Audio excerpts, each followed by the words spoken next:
My name is Wilson. I am a headhunter for this company called Philibro and Hudson, and I'm a member of CERC. You know, the pastors suddenly bring up about things like heresy, Arianism, things that I wasn't familiar with, and it was really odd because, who brings up heresies during a sermon? And there were other things that felt quite weird as well. One of which is the creeds. CRC at the time, they said the Apostle Creed, and Apostle Creed, one of the creeds says, I believe in the Holy Universal Catholic Church. And for me, when we all stood up and said the creed, I thought I was getting sworn in as a Roman Catholic. Quote that I read from John Newton. I'm not sure if you know who it is. He was William Wilberforce's pastor, and he had this quote that he said to Wilberforce: "As I'm getting older, my sight is fading away, but two things remains true: that I'm a great sinner and Christ is my great Savior."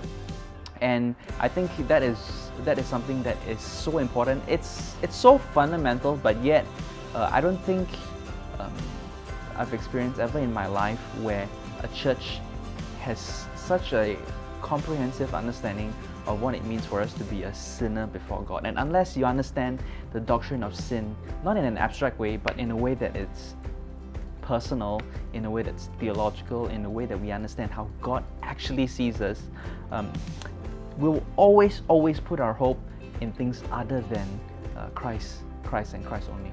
And yeah, I think that's something that's very important. One of the most important things that I've learned in CRC. Well, I think for those who are not familiar with CRC, I do want to say CRC might seem a bit eccentric, relatively speaking, of course. It's not that we're all weird personalities or whatever.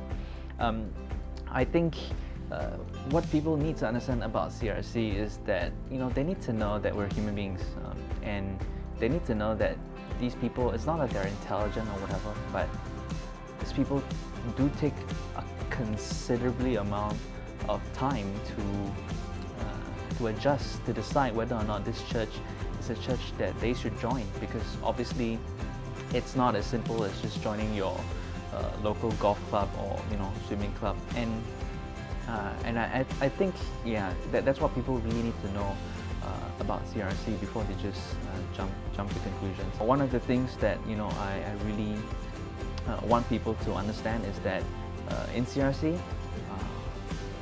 they take the gospel seriously. This might not be something that is it's not something I'm saying that other churches don't take the gospel seriously, but there is something about CRC members' passion and conviction that is something that I saw was beautiful. At least what I can see is very biblical as well. CRC person sees the gospel as so precious to themselves that they actually look at the gospel and they say, besides being faithful and persevering, they will look at the gospel and understand that this gospel deserves better, that it deserves to be preached boldly, courageously, faithfully.